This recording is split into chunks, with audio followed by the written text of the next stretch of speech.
அனைவருக்கும் வணக்கம். இந்த வீடியோல நம்ம என்ன பார்க்க போறோம்னா மெட்ராஸ் ஹைகோர்ட் எக்ஸாம் கிட்டத்தட்ட பார்த்தீங்கன்னா தமிழகத்தில் இருக்கக்கூடிய கீழமை நீதிமன்றங்களில் ஒட்டுமொத்தமாக பார்த்தீங்கன்னா 2329 வேகன்சிக்கு வந்து நோட்டிஃபிகேஷன் வந்து கொடுத்துருந்தாங்க. ஸோ அதுக்கான ஆன்லைன் அப்ளிகேஷன் வந்து மே மாதமே கம்ப்ளீட் பண்ணியிருந்தாங்க. இருந்தாலும் கூட மீண்டும் வந்து பார்த்தீங்கன்னா நமக்கு வந்து ஒரு வாரம் வந்து அப்ளை பண்ணுறதுக்கு வந்து டைம் கொடுத்துருக்காங்க. ஸோ புதுசாக வந்து அப்ளையும் பண்ணிக்கலாம். ஏற்கனவே இன்கம்ப்ளீட்டடாக அதாவது அப்ளிகேஷன் வந்து சக்ஸஸ்ஃபுல்லாக சப்மிட் பண்ணாதவங்க வந்து சப்மிட் பண்ணிக்கலாம் அப்படின்ற வாய்ப்பு வந்து நமக்கு கொடுத்துருக்காங்க. இந்த புதுசாக அப்ளை பண்ணுறவங்களுக்கு வந்து நிறைய விதமான சந்தேகங்கள் இருக்குது. நம்ம ஏற்கனவே நிறைய வீடியோக்கள் இது சம்மந்தமாக வீடியோக்கள் போட்டிருப்போம். பட் இருந்தாலும் இப்போ புதுசாக அப்ளை பண்ணுறதுக்கு சான்ஸ் கொடுத்ததுனால நிறைய பேர் வந்து புதுசாக அப்ளை பண்ணுறது திரும்ப ஒரே கேள்வி வந்து ரிப்பீட்டடாக வந்து கேட்டுகிட்டே இருக்கீங்க. ஸோ உங்களுடைய சந்தேகத்துக்கு நம்ம கிளாரிஃபிகேஷன் பண்ணுறதை தான் இந்த வீடியோ நாங்கள் மேக் பண்ணியிருக்கோம். மெயினாக என்ன டவுட் கேட்குறீங்க அப்படின்னா, ஸோ இந்த நோட்டிஃபிகேஷனுக்கு எல்லாமே வந்து எக்ஸாம் ஒரே நாளில் நடத்துவாங்களா, எப்படி இது நடத்துவாங்க, இதுக்கான சிலபஸ் என்ன, எப்படி படிக்கணும், எக்ஸாம் எப்போ வரும், ஸோ இந்த மாதிரியான டவுட் தான் வந்து திரும்ப கேட்டுகிட்டே இருக்கீங்க. ஸோ ஒரு கிளாரிஃபிகேஷனுக்காக இந்த வீடியோ நாங்கள் வந்து போட்டிருக்கோம். ரைட்டா? சரி, ஓகே. இப்போ நமக்கு வந்து டைம் என்ன கொடுத்துருக்காங்கன்னு பார்த்தீங்கன்னா 26/6/2024 வரைக்கும் நமக்கு வந்து டைம் கொடுத்துருக்காங்க. ஸோ அதுக்குள்ளே நீங்கள் வந்து அப்ளை பண்ணிக்கணும். அப்ளை பண்ணுறதுக்கு முன்னாடி கண்டிப்பாக நன்னடத்தை சான்றிதழ் அப்படின்றத ஒன்று வாங்கணும். ஸோ 2 வாங்கணும். நீங்கள் உங்களுக்கு தெரிஞ்சவங்களில் சொந்தக்காரங்க இல்லாமல் நீங்கள் வாங்கினா போதும்.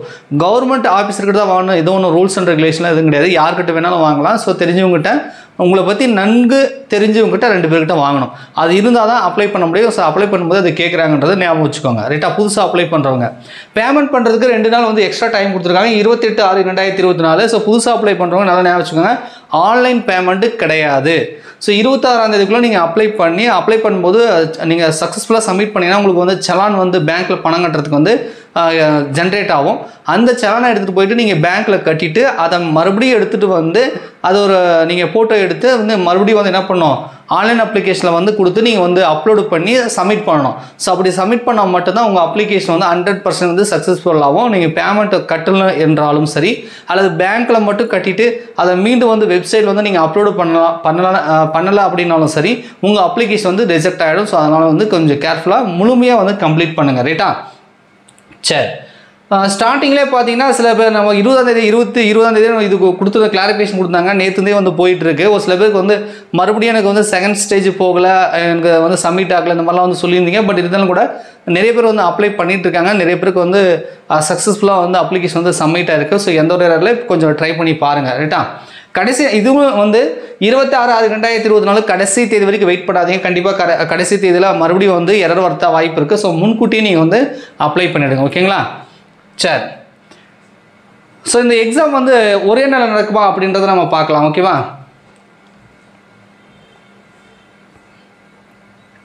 ஸோ நமக்கு என்ன நோட்டிஃபிகேஷன் கொடுத்துருக்காங்க அப்படின்றத ஃபஸ்ட்டு தெரிஞ்சுக்கோங்க. மொத்தம் 4 கேட்டகரியாக அவங்க பிரித்து கொடுத்துருக்காங்க. ஸோ அந்த 4 கேட்டகரி உங்களுக்கு வந்து புரிஞ்சுக்கிட்டால் மட்டும்தான் உங்களுக்கு எக்ஸாம் புரியும். ரைட்டா?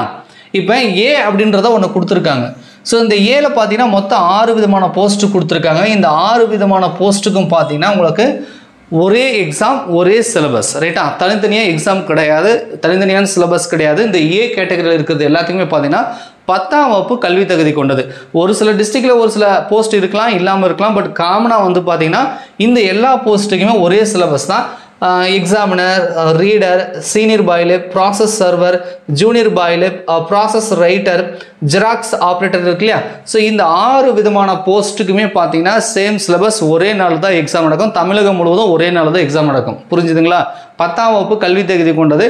ஸோ இதுக்கான சிலபஸ் வந்து குரூப் 4 சிலபஸ் மாதிரி தான் இருக்கும். கிட்டத்தட்ட பார்த்தீங்கன்னா ஹிஸ்ட்ரி, INM, பாலிட்டி இந்த மாதிரி கொடுத்துருப்பாங்க. இது தனியாகவே நான் ஒரு வீடியோ போட்டிருக்கு, நம்ம சேனலில் வந்து செக் பண்ணி பார்த்துக்கோங்க. ரைட்டா? அடுத்த கேட்டகரி வந்து டிரைவருக்கு மட்டும் தனியாக இருக்குது. ஸோ டிரைவர் மட்டும் தனி கேட்டகரி வருது. ஸோ டிரைவருக்காரங்களுக்கு மட்டும் தனியாக ஒரு எக்ஸாம் நடக்கும். அவங்களுக்கான சிலபஸ்ன்றது டோட்டலாக வேறு. ரைட்டா? ஸோ டிரைவிங் ரிலேட்டடாகவும் டிராஃபிக் ரூல்ஸ் அண்ட் ரெகுலேஷன் சம்மந்தமாகவும் அவங்களுக்கான முதலுதவி சம்மந்தமாகவும் வந்து கேள்விகள் கேட்பாங்க. ஸோ இவங்களுக்கான சிலபஸ் என்பது வேறு, இவங்களுக்கான எக்ஸாம் வேறு. கண்டிப்பாக இவங்களுக்கு எக்ஸாம் வந்து தனியாக தான் நடக்கும். ரைட்டா? சரி, அடுத்தது பார்த்தீங்கன்னா சி கேட்டகரியில் 2 போஸ்ட் கொடுத்துருக்காங்க. ஒன்று வந்து பார்த்தீங்கன்னா ஆஃபீஸ் சிஸ்டம். நிறைய பேர் வந்து ஆஃபீஸ் சிஸ்டம் தான் அப்ளை பண்ணியிருப்பீங்க. ஏன்னா வேகன்சி இதில் தான் பார்த்தீங்கன்னா 638 வேகன்சி இருக்குது. ரைட்டா? ஸோ அடுத்து வந்து நகல் பிரிவு உதவியாளர்னு சொல்லக்கூடிய காப்பிஸ்ட் அட்டெண்ட் கொடுத்துருக்காங்க. இந்த 2 போஸ்ட்டுக்கு கல்வி தகுதி பார்த்தீங்கன்னா 8ஆம் வகுப்பு கொடுத்துருக்காங்க, 8th ஸ்டாண்டர்ட். ரைட்டா? ஸோ அப்போ இதுக்கான கல்வி தகுதி என்பது வேறு. எது? இந்த ஆஃபீஸ் சிஸ்டண்டுக்கும் காப்பி ஸ்டாண்டர்டுக்கும் வந்து 8th ஸ்டாண்டர்ட். நீங்கள் மேலே பார்த்தது எல்லாமே 10th ஸ்டாண்டர்ட். ரைட்டா? இதுக்கான தேர்வு என்பது வேறு. இதுக்கான தேர்வு என்பது வேறு. ரைட்டா? சரி, அப்போ இந்த 3 தேர்வாக 3 கேட்டகரியை நீங்கள் பார்க்குறீங்க. ஒன்று 10th ஸ்டாண்டர்டில் இருக்குது, இன்னொன்று டிரைவருக்கு தனியாக எக்ஸாம் இருக்குது, அதுக்கப்புறம் காப்பி ஸ்டாண்டர்டும் ஆஃபீஸ் அசிஸ்டண்ட்டுக்கும் தனியாக எக்ஸாம் இருக்குது. ரைட்டா?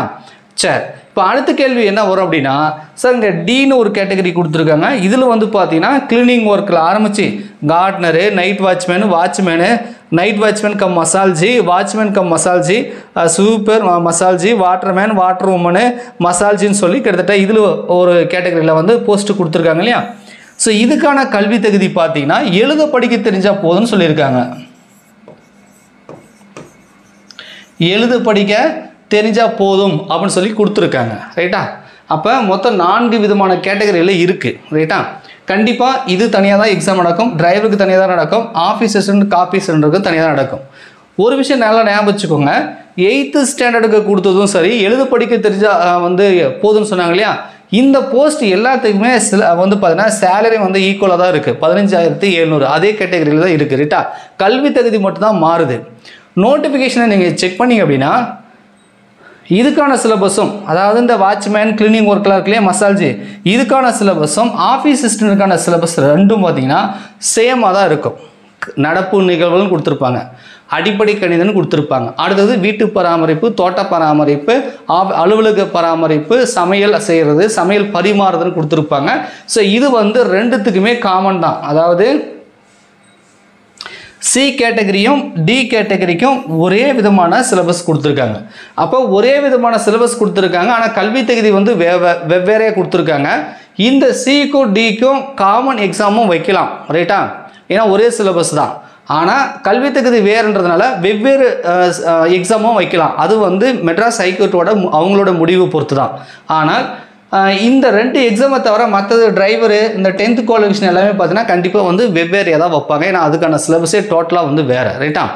சரி, இப்போ இந்த தேர்வுகள்லாம் ஒரே நாள் நடக்குமானா கண்டிப்பாக வந்து முடியாது. மொத்தம் 4 கேட்டகரி, ஏலேருந்து டி வரைக்கும் 4 கேட்டகரியாக இருக்குது. ரைட்டா?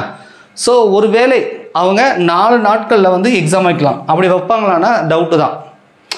மொத்தம் 4 கேட்டகரியாக இருக்கா? ஸோ அப்போ 4 நாள் எக்ஸாம் வைக்கணும், ஒரு நாளைக்கு ஒரு எக்ஸாம் அப்படின்னு. ஸோ அந்த மாதிரி மேபி வைக்க மாட்டாங்க, சாட்டர்டே சண்டே தான் சூஸ் பண்ணுவாங்க. அப்படி வைக்கிறாங்க அப்படின்னா எப்படி வைக்கிறதுக்கு வாய்ப்பு இருக்குது அப்படின்னா, காலையில் ஒரு எக்ஸாம், மொத்தம் 4 இருக்கா, சனிக்கிழமை 2 எக்ஸாம், ஞாயிற்றுக்கிழமை 2 எக்ஸாம், 2+2, காலையில் 1 மதியம் 1, காலையில் 1 மதியம் 1, அந்த மாதிரி வந்து வைக்கிறதுக்கான வாய்ப்புகள் இருக்குது. 3 எக்ஸாமாக கூட பண்ணலாம். அதாவது சிஎன்டியும் கம்பைன் பண்ணி வச்சாங்கன்னா அது தனியாக கூட நடக்கும். ரைட்டா? ஒருவேளை வந்து இந்த 10th டிரைவருக்கும் ஒரு நாளைக்கு, 10th டிரைவருக்கும் ஒரு நாளைக்கு காலையில் 1 மதியம் 1, அடுத்தது ஒரு நாளைக்கு வந்து வாட்ச்மேன் மசால்ஜி ஆஃபீஸ் வந்து கம்பைன் எக்ஸாமோட வைக்கலாம். ஸோ 4 எக்ஸாமாக வைக்கலாம் அல்லது 3 எக்ஸாமாக வைக்கலாம். ரைட்டா? ஆனால் 4 நாட்கள் வந்து தொடர்ச்சியாக எக்ஸாம் வைப்பாங்களா, அல்லது சாட்டர்டே சண்டே அடுத்த வாரம் சாட்டர்டே சண்டே அந்த மாதிரி வைப்பாங்களா அப்படின்றது நமக்கு ஆல் டிக்கெட் வரும்போது தான் தெரியும், இப்போதைக்கு நமக்கு தெரியாது. ரைட்டா? ஆனால் வாய்ப்புகள் என்ன இருக்குது அப்படின்னா, கண்டிப்பாக 4 எக்ஸாமும் தனித்தனியாக தான் இருக்குது. ஸோ வந்து 2 எக்ஸாமாக வைக்கலாம், காலை மதியம் இந்த மாதிரி வந்து உங்களுக்கு வந்து செப்பரேட்டாக எக்ஸாம் வைப்பதற்கான வாய்ப்புகள் இருக்குது. ரைட்டா? ஸோ எல்லாத்துக்குமே ஒரே எக்ஸாம் கிடையாது, அதை புரிஞ்சுக்கோங்க. எல்லாத்துக்கும் ஒரே சிலபஸ் கிடையாது, ஒரே எக்ஸாம் கிடையாது. ஸோ தனித்தனியாக தான் நீங்கள் அப்ளை பண்ணணும், தனித்தனியாக தான் நீங்கள் படிக்கணும். ஸோ இந்த ஆஃபீஸ் அசிஸ்டண்ட்டுக்கும் வாட்ச்மேன் மசால்ஜிக்கு மட்டும்தான் காமன் சிலபஸ். ஸோ அது மட்டும் ஒன்றும் பிரச்சனை இல்லை, மற்றதெல்லாம் வெவ்வேறு. ரைட்டா? அதே மாதிரி இதில் இருக்கிற ஒவ்வொரு போஸ்ட்டுக்கும் தனித்தனி எக்ஸாமானு கேட்குறாங்க சில பேர். இதில் இருக்கக்கூடிய இப்போ எக்ஸாம்னா தனி சிலபஸா, ரீடர்னா தனி சிலபஸா, சீனியர் பைலப்னா வேறு எக்ஸாமா, ஜூனியர் பைலப்னா வேறு எக்ஸாமா அப்படிலாம் கேட்குறாங்க. அந்த மாதிரிலாம் எதுவும் கிடையாது. ஸோ ஏ கேட்டகரியில் இருக்கிற எல்லாத்துக்குமே காமன் சிலபஸ், ஒரே நாளில் தான் வந்து எக்ஸாம் நடக்கும் அப்படின்றத நீங்கள் தெரிஞ்சுக்கோங்க. ரைட்டா? இப்போ எக்ஸாம் சென்டர் எங்கே சார் போடுவாங்க, ஓன் டிஸ்ட்ரிக்ட் போடுவாங்களா அப்படின்னா, நீங்கள் எந்த டிஸ்ட்ரிக்ட் அப்ளை பண்ணுறீங்களா மேபி அந்த டிஸ்ட்ரிக்டில் வரலாம், அல்லது வந்து அவங்களுக்கு வந்து பக்கத்தில் இருக்கக்கூடிய ஏதோ ஒரு டிஸ்ட்ரிக்ட் கூட போடலாம். ஸோ எக்ஸாம் சென்டரை பொறுத்த வரைக்கும் மெட்ராஸ் ஹைகோர்ட் வந்து அவங்க ரெக்ரூட்மெண்ட் போர்டு வந்து என்ன முடிவு பண்ணுறாங்களோ அப்படி தான், மேபி லோக்கலில் தான் போடுவாங்க, இல்லைனா பக்கத்து டிஸ்ட்ரிக்டில் போடுவாங்க. ரைட்டா? சரி, இப்போ எக்ஸாம் பற்றி கிளாரிஃபிகேஷன் கிடைச்சிருக்கும் நம்புகிறோம். ரைட்டா?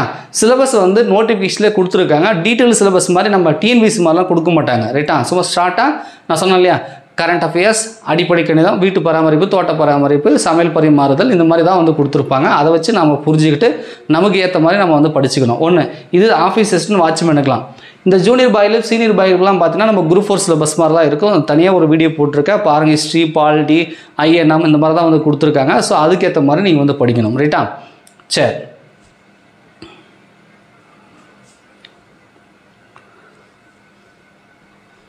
ஸோ இந்த தேர்வுக்கு நம்ம வந்து பார்த்தீங்கன்னா பயனுள்ள வகையில் அந்த 10th குவாலிஃபிகேஷனுக்கு பயனுள்ள வகையில் நம்ம தனியாக பேட்ச் போட்டிருக்கோம். ஆஃபீஸ் அசிஸ்டன்ட், வாட்ச்மேன், மசாஜுக்கு தனியாக பேட்ச் போட்டிருக்கோம். ஸோ 10th எலிஜிபிளாக இருக்கக்கூடிய examiner, junior bailiff, senior bailiff, xerox operator, process writer இருக்கு இல்லையா? ஸோ இதுக்கெல்லாம் பார்த்தீங்கன்னா நம்ம வந்து மெட்டீரியல் படிக்கிறதுக்கு தேவையான மெட்டீரியலும் டெஸ்ட் சீரிஸும் வந்து கொடுத்துட்ருக்கோம். டெஸ்ட் நடந்துட்டு இருக்கு. நம்ம டெஸ்ட் பேட்ச் ஏற்கனவே ஸ்டார்ட் பண்ணிட்டோம். இப்போ புதுசாக அப்ளை பண்ணுறவங்க அதே டெஸ்ட் பேட்சில் வந்து நீங்கள் ஜாயின் பண்ணி கண்டினியூ பண்ணிக்கலாம். நம்ம கொடுக்கக்கூடிய கொஸ்டின் ஆகட்டும், மெட்டீரியல் ஆகட்டும், எல்லாமே டெலிகிராமில் பிடிஎஃபாக தான் கொடுக்குறேன். ஸோ அது அப்படியே தான் இருக்குது, நாங்கள் டெலிட்லாம் பண்ணல. நீங்கள் எப்போ ஜாயின் பண்ணாலும் அந்த பிடிஎஃப் ஓப்பன் பண்ணி நீங்கள் படிச்சுக்கலாம், டெஸ்ட் எழுதிக்கலாம். ரைட்டா? ஸோ 650 ரூபா வந்து ஃபீஸ் நம்ம வந்து கொடுத்துருக்கோம். So 8825431184 GPay number. ஸோ கீழே ஒரு நம்பர் இருக்கு இல்லையா, 8012781561 அப்படி இல்லை 9344556362. நம்ம யூடியூப்ல நிறைய இடத்துல கொடுத்துருப்போம் பாருங்கள். ஸோ அகாடமி நம்பருக்கு வந்து கால் பண்ணி மெசேஜ் பண்ணி கேட்டுட்டு நீங்கள் ஜாயின் பண்ணிக்கலாம். இதே நீங்கள் ஆஃபீஸ் அசிஸ்டன்ட், வாட்ச்மேனுக்கு அப்ளை பண்ணுறீங்க அப்படின்னா, நம்ம டெஸ்ட் பேஸில் ஜாயின் பண்ணுறீங்க அப்படின்னா இது 600 வந்து பேமெண்ட் பண்ணால் போதும். ரைட்டா? சரி, நீங்கள் மெட்ராஸ் ஹைகோர்ட்டுக்கு அப்ளை பண்ணுறீங்க அப்படின்னா நம்மளுடைய டெஸ்ட் பேஸில் வந்து நீங்கள் ஜாயின் பண்ணிக்கோங்க. இப்போ எல்லாருக்குமே இன்னொரு கேள்வி என்ன, நேற்றே ஒரு வீடியோ போட்டுன்னு நினைக்கிறேன், இருந்தாலும் ஸ்டார்ட்டாக சொல்லிடுறேன். சார் எக்ஸாம் தள்ளி போகுமா? எக்ஸாம் எப்போ சார் வரும்? கண்டிப்பாக வந்து மேபி ஒரு 1 or 2 வீக் வந்து எக்ஸாம் வந்து தள்ளி போகிறதுக்கான வாய்ப்புகள் இருக்குது. நான் ஜூலை இறுதினு இதுக்கு முன்னாடியெல்லாம் சொல்லிட்டே இருந்தேன். ஸோ ஜூலைக்கு பதிலாக மேபி ஆகஸ்ட்டோட 2nd வீக் 3rd வீக்கில் வருவதற்கான வாய்ப்புகள் இருக்குது. எக்ஸாக்ட் டேட் வந்து யாராலையும் வந்து சொல்ல முடியாது. ரைட்டா? ஸோ அதனால் எக்ஸாம் கொஞ்சம் தான் தள்ளி போகும், மாதக்கணக்காக வந்து தள்ளி போட மாட்டாங்க. ஸோ கொஞ்சம் படிக்கிறதுக்கு இன்னும் ஒரு 10 days எக்ஸ்ட்ரா கிடைச்சிது அப்படின்றத பார்த்துக்கோங்க. புதுசாக இப்போ தான் நான் அப்ளை பண்ணுறேன், இப்போ தான் படிக்க போகிறேன் அப்படின்னா உங்களுக்கு கொஞ்சம் டிஃபிகல்ட்டாக இருக்கும். ரைட்டா? பட் இருந்தாலும் ஒரு நம்பிக்கையோட எக்ஸாம் கொஞ்சம் தள்ளி போகும், அதுக்குள்ளே நம்ம படித்து முடிச்சிடலாம் அப்படின்ற நம்பிக்கையோட வந்து படிங்க, படித்து முடிச்சிடலாம். ஒன்றும் பெரிய குரூப் 4 மாதிரி ஹெவியான சிலபஸும் கிடையாது. ஆஃபீஸ் அசிஸ்டன்ட், வாட்ச்மேன்லாம் பார்த்தீங்கன்னா வெறும் சிலபஸே கிடையாது, சும்மா கரண்ட் அஃபேர்ஸும் மேக்ஸும் பேசிக் நாலேஜ் இருந்தால் போதும். பெரிய ஒன்று வந்து புக்கை வச்சு மக்கர் பண்ணி கஷ்டப்பட்டு படித்து தான் பாஸ் பண்ண அவசியம் இல்லை. சும்மா ஒரு கிளான்ஸ் நீங்கள் படித்தா போதும், லைட்டாக படித்தாவே பாஸ் பண்ணிடலாம், அந்த அளவுக்கு தான் இருக்குது. ரொம்ப ஹெவியாலாம் ஒன்றும் கிடையாது, சிலபஸ் கிடையாது. கொஸ்டின் பேப்பர்லாம் நீங்கள் பார்த்தீங்க அப்படின்னா ரொம்ப சப்பையாக இருக்கும். இதுக்கு முன்னாடி நடந்த கொஸ்டின் பேப்பர்லாம் பார்த்தீங்கன்னா, ப்ரீவியஸ் இயர் கொஸ்டின்லாம் செக் பண்ணி பார்த்தீங்கன்னா, என்னடா என்ன இவ்வளோ ஈஸியாக இருக்குது, இப்படிலாம் கேள்வி கேட்டிருக்காங்களே அப்படி தான் தோணும். ஸோ அந்தளவுக்கு ஈஸியாக தான் கேட்பாங்க, பயப்பட வேண்டிய அவசியம் இல்லை. ஸோ தாராளமாக நீங்கள் இந்த எக்ஸாமுக்கு வந்து ப்ரிப்பேர் பண்ணலாம். ரைட்டா? ஸோ இன்னும் சில டவுட் என்ன கேட்டாங்க அப்படின்னா, சார் நான் ஏற்கனவே ஒரு போஸ்ட்டுக்கு அப்ளை பண்ணிட்டேன், அதையும் சொல்லிடுறேன், அப்புறம் அதை சொல்லலாம், அதுக்கு தனியாக கமெண்ட்ஸ் பண்ணுவீங்க. சார் நான் வந்து பார்த்தீங்க அப்படின்னா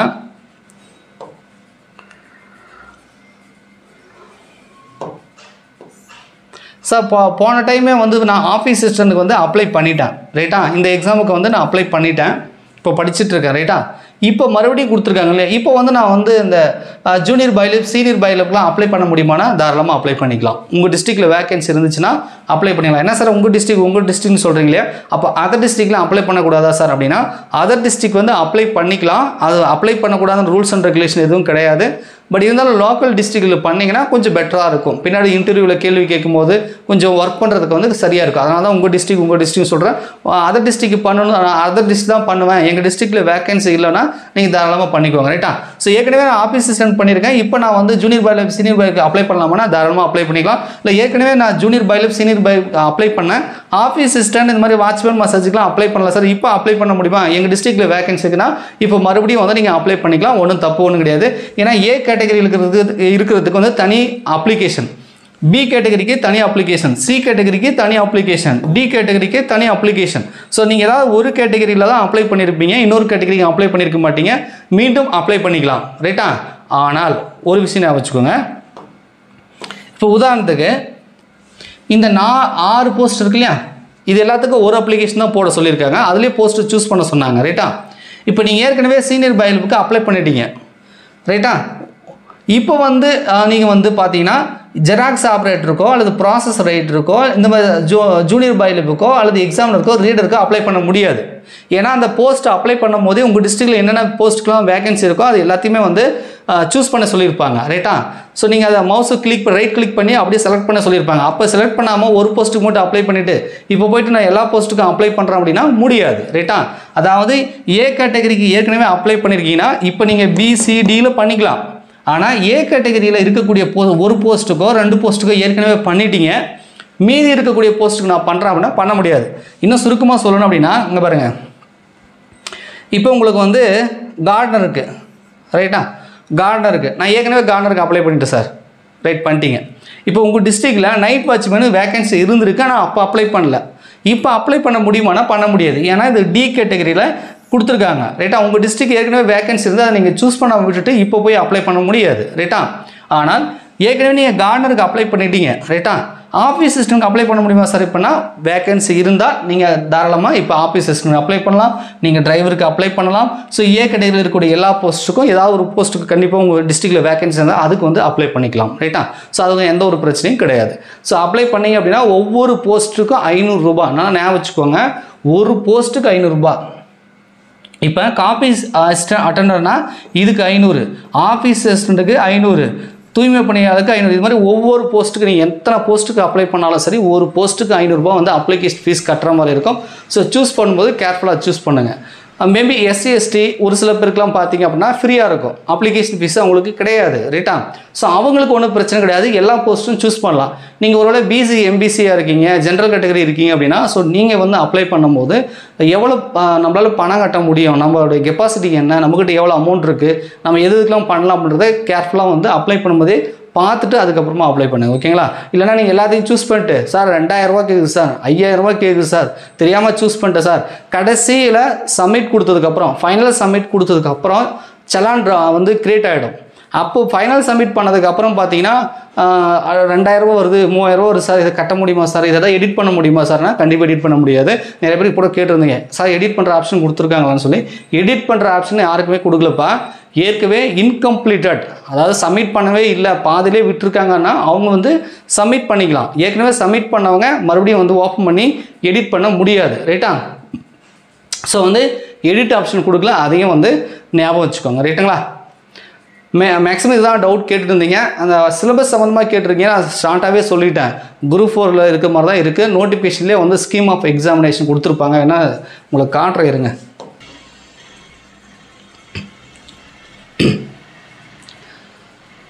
இப்போ நீங்கள் பார்க்குறது பார்த்தீங்கன்னா examiner, junior bailiff, senior bailiff, xerox operator, process ரைட்டருக்கான சிலபஸ். ஸோ என்ன கொடுத்துருக்காங்க, தமிழ் தகுதி தேர்வு 10ஆம் வகுப்பு தரம், பொது அறிவு மற்றும் திறனறிவு மனக்கணக்குன்றாங்க. ஸோ இது வந்து நம்ம டிஎன்பிசி மாதிரி தான் ரைட்டா. இது வந்து ஒரு 10ஆம் வகுப்பு தரத்தில் இருக்கும். ஸோ ஒட்டுமொத்த கேள்விகள் 170 கொஷின், 30 கொஷின் வந்து இன்டர்வியூ ரைட்டா. 170 கொஷின் தான் நீங்கள் எக்ஸாம் எழுத போகிறீங்க, 30 கொஷின் வந்து இன்டர்வியூ இருக்கும். இதில் பொது தமிழில் 50 கொஷின். ஸோ இது வந்து தமிழ் தகுதி தேர்வுக்கும் உண்டு, கட் ஆஃபுக்கும் உண்டு. நல்லா ஞாபகம் வச்சுக்கோங்க, தமிழ் தகுதி தேர்வு எலிஜிபிலிட்டியாகவும் இருக்கும், ப்ளஸ் வந்து நம்ம குரூப் 4 மாதிரி கட் ஆஃபுக்கும் எடுத்துப்பாங்க. ஸோ அடுத்தது வந்து குறைந்தபட்ச தேர்ச்சி. இதில் பார்த்தீங்கன்னா அதை 20 மார்க் எடுக்கணும், 50க்கு 20 எடுக்கணும், அதுதான் வந்து குறைந்தபட்சம், அதுதான் வந்து 40%.